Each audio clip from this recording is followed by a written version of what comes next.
Como parte das homenagens dos 74 anos da Universidade Federal de Pernambuco, o programa Opinião Pernambuco de hoje vai resgatar a história de vida de um dos maiores pensadores da sociedade brasileira, referência dos movimentos sociais e de movimentos educacionais.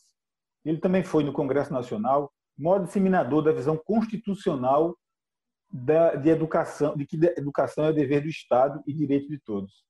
Estamos falando do sociólogo Florestan Fernandes, que em 2020 completaria 100 anos. Um socialista marxista, alguém que tinha conhecimento do que o pior analfabeto é o analfabeto político. Valorizava o conhecimento, o direito à educação com financiamento público, como instrumento para reduzir desigualdades sociais. Para falar sobre Florestan Fernandes, nós convidamos o doutor em Sociologia, pesquisador e professor da Universidade Federal do Recôncavo Baiano, Diogo Valença. Olá, professor. Seja bem-vindo ao Opinião Pernambuco. Obrigado, Josimar. Então, vamos lá. Florestan foi criado apenas pela mãe, que era imigrante portuguesa, trabalhava como empregada doméstica em casa de família. Ele começou a trabalhar ainda na infância como engraxate e aprendiz de alfaiate. Aos 17 anos, trabalhou como garçom no centro de São Paulo e foi incentivado pelos intelectuais que frequentavam o bar a seguir nos estudos. Matriculou-se no que então se chamava de Madureza, que era um supletivo para jovens e adultos. Concluiu em 1941. Nesse mesmo ano, ele ingressou no curso de Ciências Sociais da então Faculdade de Filosofia, Ciências e Letras da Universidade de São Paulo. Daí inicia e segue a sua vida acadêmica. Mesmo que por boa parte da vida ele tivesse ligado à universidade com ocupações acadêmicas, Florestan nunca perdeu a capacidade de olhar para o mundo sob a perspectiva dos de baixo. Eu lhe pergunto, professor, até que ponto compreender a origem de classe de Florestan Fernandes é fundamental para entender seus estudos e suas teorias? Ou seja, como essa vida humilde que ele tinha influenciou na visão que ele tinha da sociedade brasileira? Eu deixo com você. Obrigado, Josimar, pela pergunta.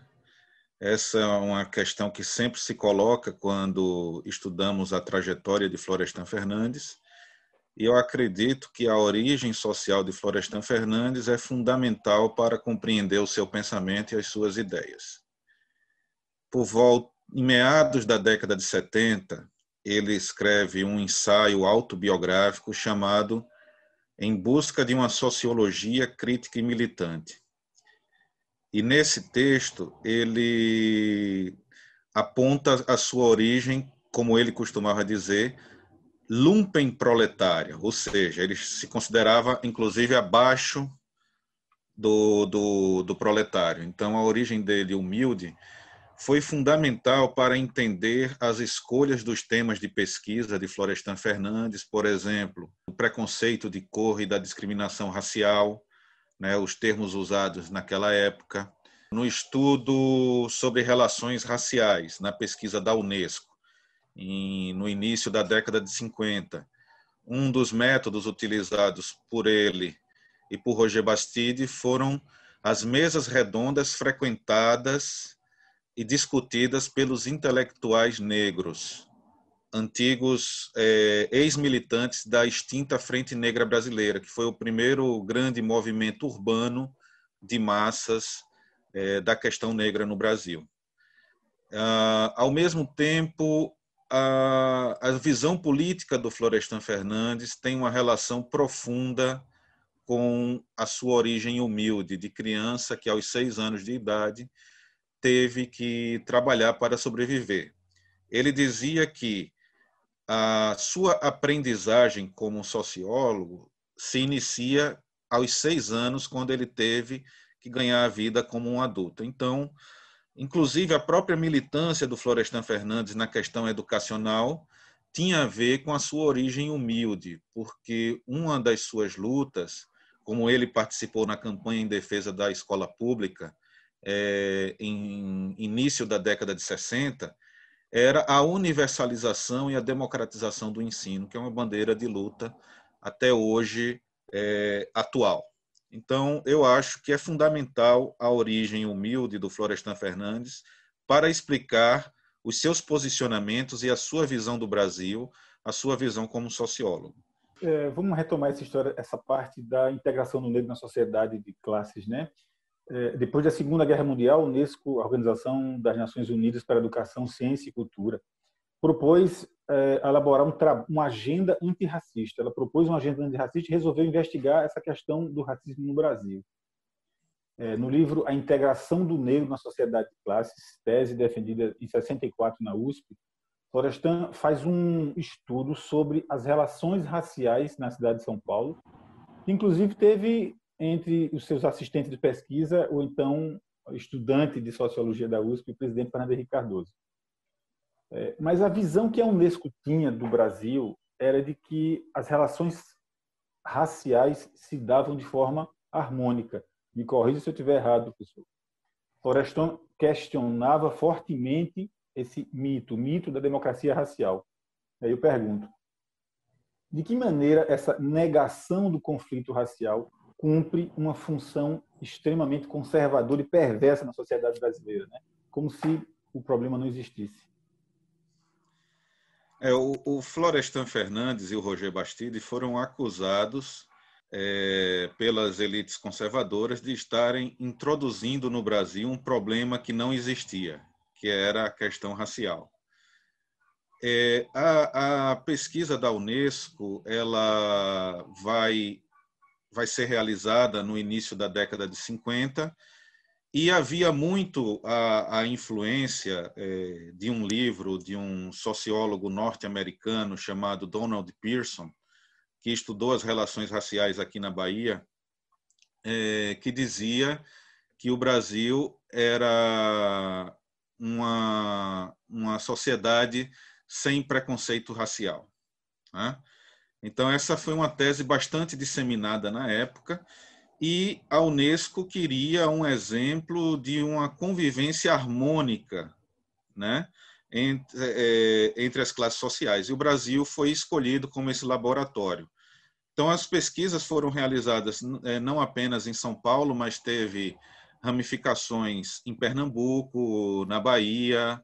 Em Pernambuco, quem realizou a pesquisa foi René Ribeiro, pelo Instituto Joaquim Nabuco, na época Instituto Joaquim Nabuco, hoje Fundação. Aqui na Bahia foi Tales de Azevedo, no Rio de Janeiro foi o sociólogo Luiz Arguiar da Costa Pinto, e em São Paulo, Florestan Fernandes e Roger Bastide ficaram responsáveis pela cidade de São Paulo. Houve pesquisas também no interior, envolvendo Horaci Nogueira, outros nomes como Virgínia Bicudo e tudo mais. E o resultado da pesquisa do Florestan Fernandes foi justamente negar essa visão idílica, harmônica, de que aqui não haveria racismo. A integração do negro na sociedade de classes vai ser a tese de cátedra de Florestan Fernandes, que ele defende em 1964. E nessa tese há um capítulo muito importante que eu considero um dos estudos pioneiros sobre os movimentos sociais, como o próprio Florestan Fernandes costumava chamar, os movimentos sociais no meio negro. Quem realizou essa pesquisa dos movimentos sociais negros, essa pesquisa de campo, foi um sociólogo pouco conhecido hoje, chamado Renato Jardim Moreira. E, de fato, o Fernando Henrique Cardoso participou dessa pesquisa. A negação do racismo, de tornar esse problema invisível, é um dos meios que nossas elites utilizam para manter-se na sociedade brasileira e de monopolizar a distribuição da riqueza, manter suas posições privilegiadas nas estruturas de poder, nas estruturas econômicas, monopolizar as oportunidades educacionais. Então, a questão do negro para Florestan Fernandes se torna uma questão fundamental para pensarmos a própria democracia brasileira. ele vai chegar até a fazer referências do ponto de vista econômico, né, na estrutura econômica do país também, por conta dessa relação do trabalho, da relação de como o negro foi usado na relação do trabalho. É isso? Eu acho que é a próxima pergunta que eu já posso fazer para você. Para compreender o país, a Florestan estudou os anos da escravidão e demonstrou como a transição da colônia até a República, incluindo a abolição da escravatura, ocorreu sem rupturas institucionais de fato, né? Ou seja, o que se vê é a manutenção do padrão de dominação de classe, com o cultivo da herança escravocrata refletido nas dinâmicas sociais do país. A escravidão acaba, mas os hábitos de exploração do negro permanecem, né? O modo de produção capitalista, imperialista e escravocrata produz o que ele carimba de capitalismo dependente. Então, como é que a gente explica o que é esse capitalismo dependente, quais as suas consequências no país? Veja que a pesquisa dele vai resvalar numa questão econômica muito forte que caracteriza a economia brasileira. Como é que a gente explica esse economismo, essa capitalismo dependente? O que é que ele queria dizer com isso? A exploração no plano econômico e a dominação no plano político, elas estão imbricadas na situação do negro. E, a partir desses elementos, Florestan Fernandes vai tomando uma consciência muito intensa das questões do subdesenvolvimento e do capitalismo dependente. Tanto que esse livro, A Integração do Negro na Sociedade de Classes, não pode ser lido sem considerarmos o que ele vai dizer posteriormente em outro livro, onde ele vai analisar as burguesias brasileiras, né, que ele caracterizava como uma burguesia pró-imperialista, no livro A Revolução Burguesa no Brasil. E veja que esses dois títulos, A Integração do Negro e esse termo integração, era uma bandeira de luta dos movimentos negros da época, ou dos intelectuais negros que com os quais Florestan dialogou, e a Revolução Burguesa são títulos dialéticos, porque ao longo das obras ele está negando o tempo todo que houve integração e está negando o tempo todo que houve uma Revolução Burguesa. Na verdade, não houve uma Revolução Burguesa, houve uma contra-revolução que procurou barrar as mudanças sociais construtivas, a reforma agrária, uma reforma urbana, uma reforma educacional. Então, o capitalismo dependente para Florestan Fernandes significa uma imbricação entre diferentes padrões de dominação e de exploração, capitalistas e não capitalistas, numa aliança interna e externa entre as burguesias nacionais pró-imperialistas e as burguesias estrangeiras. Então, quando ele fala de capitalismo dependente, ele mostra que há um solapamento constante dos nossos padrões digamos, de reinvenção do capital, que é drenado para fora. É o que ele chama de dupla articulação da economia nacional. Parte é retido aqui pelas nossas elites, mas parte também é drenada para o exterior, né? Então, isso causa aquilo que ele caracteriza como uma superexploração do trabalho na periferia, né?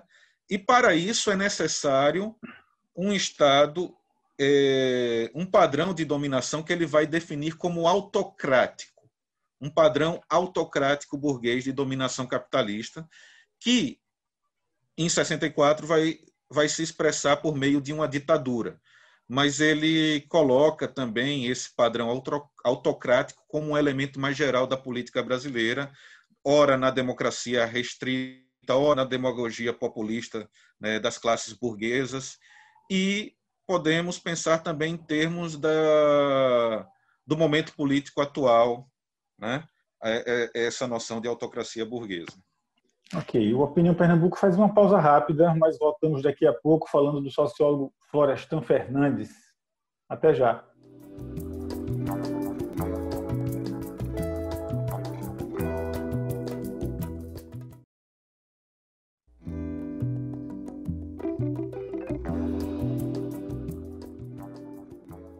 A Opinião Pernambuco está de volta falando do legado que o sociólogo Florestan Fernandes deixou no estudo da sociedade brasileira, na luta pelos direitos do trabalhador, financiamento público da educação e autonomia das universidades. Estamos conversando com o doutor em Sociologia, pesquisador e professor da Universidade Federal do recôncavo da Bahia. Eu acho que esse é o termo certo. Professor Diogo Valença, eu usei recôncavo baiano, mas é recôncavo da Bahia. Professor, durante toda a vida, Florestan se preocupou intensamente com um tema, que é a educação, né? Ele defendeu um ensino gratuito, laico e de qualidade. Não somente uma formação técnica, ele via o ensino como uma ferramenta de transformação social. Com acesso ao conhecimento e à prática militante, é possível mudar as bases sobre as quais as classes dominantes se erguem. Esse era o pensamento que defendia Florestan. Então, como era que ele via essa transformação da sociedade pela consciência política, do que somos e do que podemos vir a ser? Bem, essa é uma questão muito difícil de responder em poucas palavras, mas eu vou tentar.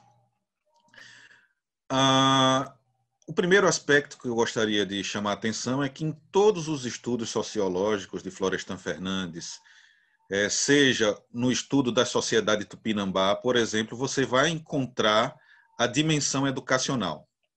Então, no seu trabalho como sociólogo, essa dimensão sempre vai estar presente. Mas o Florestan Fernandes também era um militante da educação pública. Ele esteve envolvido na campanha em defesa da escola pública, junto com educadores de inspiração liberal, que foram os pioneiros da escola nova, como Anísio Teixeira, Fernando de Azevedo, por exemplo. Florestan Fernandes era muito próximo do Fernando de Azevedo. E nessa batalha da educação, eles estavam lutando pela democratização do ensino para as diversas camadas da sociedade, né? E Florestan Fernandes sempre defendeu que a verba pública deveria sempre ser destinada para a educação pública, né? Essa foi uma batalha perdida para Florestan Fernandes no início da década de 60, mas como deputado na Assembleia Nacional Constituinte, ele também vai erguer essa bandeira da causa educacional, né? Em fins da década de 60, antes de ser aposentado compulsoriamente em 69, por conta do AI-5, Florestan Fernandes participou em 67, 68 ativamente dos debates sobre a reforma universitária, né? Houve a reforma universitária que implantou o modelo de universidade que temos hoje na maioria das universidades brasileiras, que são os departamentos, que era um modelo inspirado nos Estados Unidos, né? Então, o Florestan Fernandes, nesse momento aí, defendia a autonomia universitária, a autonomia na produção do conhecimento, que era fundamental para colocar a universidade no eixo das políticas de desenvolvimento nacional para transformar a própria sociedade brasileira, né? Ele tem textos sobre isso. Foram republicados 2 livros do Florestan Fernandes sobre a questão da educação. Um deles se chama Universidade Brasileira, Reforma ou Revolução, que foi publicado recentemente, reeditado recentemente pela Expressão Popular, e o Desafio Educacional. Então, ele era um defensor da autonomia universitária, né, do financiamento público da educação, né, da educação pública. Outro ponto que vale a pena a gente citar também, assim, que é a crítica que ele fazia à prática em sala de aula, né? Com destaque em 3 pontos. A ideia de que o professor é um mero transmissor do saber, para ele fragilizava o profissional. A ideia de que o aluno é apenas um receptor de conhecimento, quando o aprendizado deveria ser construído conjuntamente. E a ideia de que o aluno e o ensino discriminatório. Ele abolia completamente o ensino discriminatório que trata o aluno pobre como um cidadão de segunda classe. Isso também era uma maneira dele ver a educação, de criticar a prática educacional. Sim, e eu diria que era a própria prática educacional do Florestan Fernandes como professor, né? Ele leu um educador suíço chamado Jacob Robert Schmidt, que escreveu um livro, A Pedagogia Libertária e o Mestre Camarada. O Florestan Fernandes se considerava um mestre camarada. No livro Desafio Educacional, ele tem um texto belíssimo, muito curto, chamado A Escola e a Sala de Aula, onde ele coloca justamente esse processo pedagógico coletivo de que professores e alunos aprendem em comunidade, né? Isso faz parte do pensamento de Florestan Fernandes, que eu acho que é algo muito próximo que ele tem com o pensamento também de Paulo Freire, né? E Paulo Freire visitava o Florestan Fernandes na casa dele em São Paulo. Eram amigos. E o Florestan Fernandes considerava o Paulo Freire um educador muito radical. No início da década de 60, o desejo de transformar a sociedade levou Florestan a se engajar na campanha de defesa da escola pública, né? Ele dizia que sem educação aberta, pública, laica, nunca conseguiríamos mudar o Brasil. Nessa época, Florestan Fernandes realizou mais de 55 conferências do Brasil afora.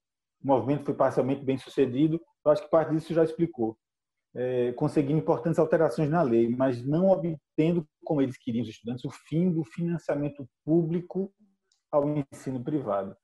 Florestan foi deputado constituinte pelo PT, conseguiu aprovar na Constituição de 34 de suas 96 propostas. Entre elas, a que garantia a autonomia às universidades e a possibilidade dos estados vincularem uma parte de sua arrecadação para entidades de fomento e a pesquisa científica. Existe um legado de Florestan nas verbas públicas das universidades, a gente pode concluir isso hoje, e sobre essa luta aí dele, sobre esse legado que ele deixou, essa verba é suficiente? Como é que o senhor avalia todo esse trabalho que ele teve em vida para valorizar e trazer verba para a universidade? Qual o resultado que a gente tem hoje para você que é professor universitário? Eu diria que o legado do Florestan Fernandes aí nessa luta é importantíssimo, mas a luta não está vencida ainda, né? Dos setores democráticos, da sociedade e tudo mais. Eu acho que a gente tem muito ainda por fazer. O Florestan Fernandes acreditava, a força dele vinha justamente dos movimentos sociais. Florestan Fernandes, na Constituinte, no Congresso, foi um porta-voz dos movimentos sociais. Nesse sentido, eu acho que para levarmos adiante esse legado da luta do Florestan Fernandes, devemos nos aproximar dos movimentos docentes, dos movimentos estudantis, dos sindicatos, dos movimentos sociais, que lutam, né, por essas bandeiras históricas de luta, escola pública, o ensino laico, a universidade de qualidade, voltada para uma produção do pensamento crítico, na arte, na ciência, na tecnologia. Então, tudo isso permanece atual no pensamento de Florestan Fernandes, porque essas batalhas são muito atuais. Só para terminar de responder essa questão, eu acredito que o livro vai ser reeditado, mas faz muito tempo que ele está esgotado. É um livro chamado Educação e Sociedade no Brasil, que foi publicado em 1966. E ali há todos os textos das intervenções de Florestan Fernandes na campanha em defesa da escola pública estão reunidos. E, de fato, né, foi uma batalha duríssima, que envolveu amplos setores da sociedade. Florestan Fernandes fez palestra no Exército, fez palestra junto aos maçons, fez palestra em sindicatos, escolas por todo o país. Então, ele participou ativamente na campanha em defesa da escola pública. E ele dizia o seguinte, para finalizar essa resposta, ele dizia o seguinte: o que me motivou a participar dessa campanha foi o filho de Dona Maria Fernandes, filho de uma lavadeira analfabeta portuguesa, que foi privado das condições de estudo na sua infância. Então, mesmo que ele se considerasse socialista, sociólogo, professor, acadêmico, ele disse que não foi nenhuma dessas condições que eu retirei a força, o dínamo, para o estímulo para participar dessa campanha. Mas ele estava fazendo, digamos, tentando superar o que a sociedade brasileira superasse o passado dele, a própria infância dele, que várias crianças, como o Florestan Fernandes, tivessem oportunidades que lhes são negadas, né? Ele gostava muito de um livro do Anísio Teixeira, que nesse ano completaria 120 anos, né, em 2020, que combatia a educação como um privilégio. Então, isso é fundamental. Eu acho, para terminar, que o legado de Florestan e a importância dele e a lição que ele nos dá é que nós devemos nos aproximar dos movimentos sociais, que ele foi porta-voz desses movimentos na Constituinte e no Congresso. Fazendo um retrospecto do que a gente viu aqui, a gente tem um Florestan de origem humilde, com dificuldade para estudar, que lutou por um ensino público e gratuito, já num outro momento de vida, né? Partiu em defesa do negro, portanto também do pobre na sociedade. Ele fez essa exposição desse capitalismo independente que o país vivia e vive até hoje. Ele lutou por autonomia das universidades. Nesse momento de crise da democracia que vivemos hoje, né? Até que ponto é fundamental recolocar a obra de Florestan Fernandes no debate público, né? Falar de Florestan Fernandes hoje é uma maneira de se contrapor a essa pequenez que o governo Bolsonaro impõe aos que mais precisam do governo. Olha, o Florestan Fernandes, ele foi um militante antifascista.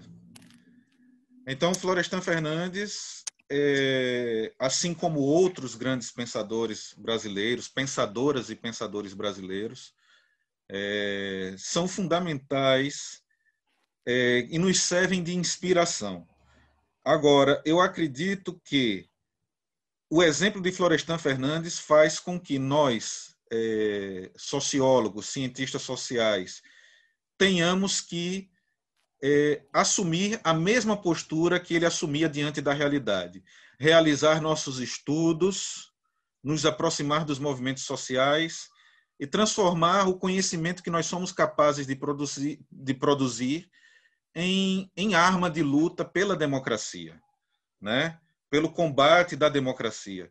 Então, eu acho que Florestan Fernandes é uma figura incômoda para esses setores da sociedade. Ele seria banido, renegado, assim como ele foi na ditadura. Ele é fundamental para os trabalhadores, ele é fundamental para as classes, para as camadas populares nessa luta contra o autoritarismo, a autocracia burguesa que estamos vivenciando hoje em dia. Eu acho ele uma figura muito histórica, bastante atual. A Opinião Pernambuco de hoje fica por aqui. A gente agradece a participação do professor Diogo Valença e até uma próxima oportunidade.